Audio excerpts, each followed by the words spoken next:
This video will explain how to use the word vector interface, which is part of the Women Writers Vector Toolkit.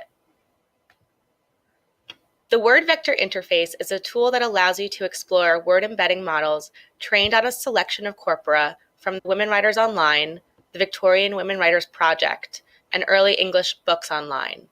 I will break down how to query the models, how to use the different functions, and how to read the results.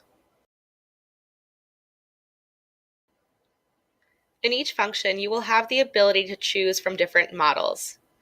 These models have been created and validated by the Women Writers Vector Toolkit team. In the drop-down menu, WWO stands for Women Writers Online. There are models that include text from other collections or look at particular centuries or genres. To learn more about how the team created these models, visit the methodology section on the toolkit site.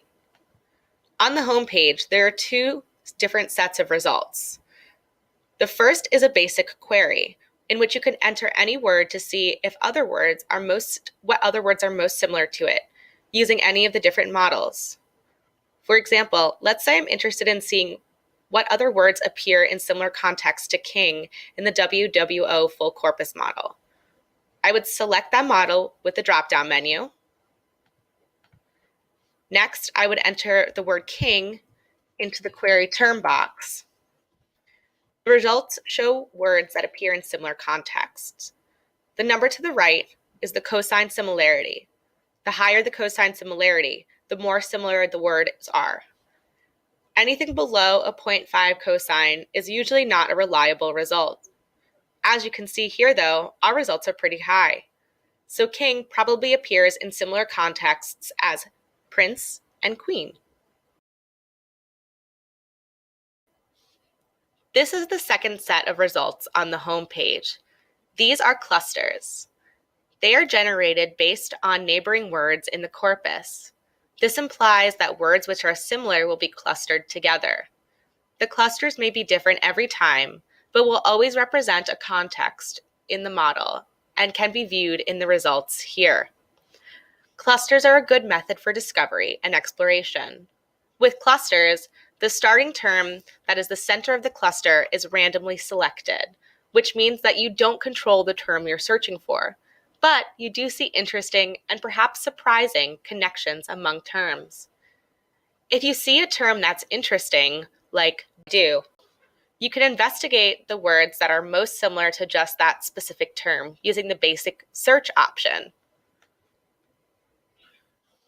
As you can see, when you query just the term do, your results are different from the cluster results. So you have think and fail, but here in our cluster, do was similar to be and own and wherefore. If you would like to learn more about the difference between basic queries and cluster results, we have created an assignment called Discovering with Clusters that provides further explanation. If you'd like to see more clusters or save your results, you can go to the Clusters tab. Since these clusters are randomly selected, your results will almost always be different. You can use the download option here to download the results if you are interested in going back to them. The compare function allows you to query one term and compare the results between two different corpora. For example, I can compare which other words are similar to nature in both the 16th and 17th century corpus, as well as the 19th century corpus. First, I need to make sure Model 1 is the WWO 16th and 17th century model, and Model 2 is the WWO 19th century. We can now see the results of what words are most similar to nature in the two different models. As you can see, they're fairly different, and the cosine similarity is quite high for the top results, which suggests that these results are meaningful. Operations allows you to choose what operation you would like to use in your queries. The different options are addition, subtraction, analogies, and advanced. Addition allows you to add one term with another and see the most similar results between them. For example, if you query queen and add throne, your top results are going to be titles for people like king and princess, as well as material things like scepter.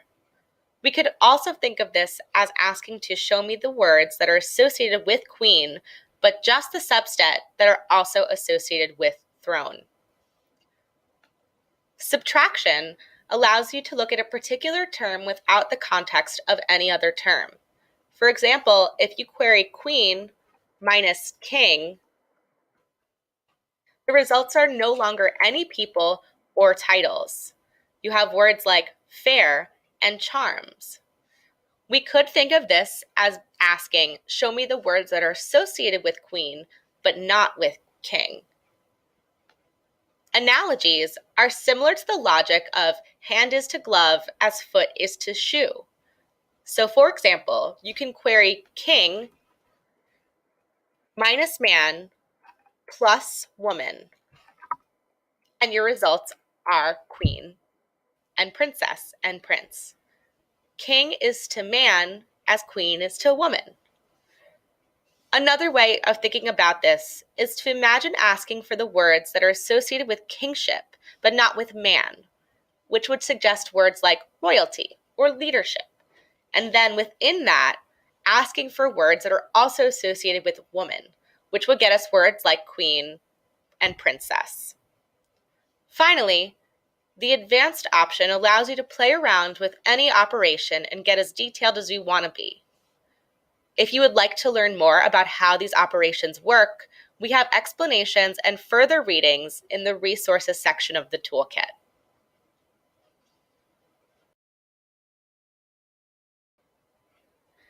The last function we will look at is the visualization tab.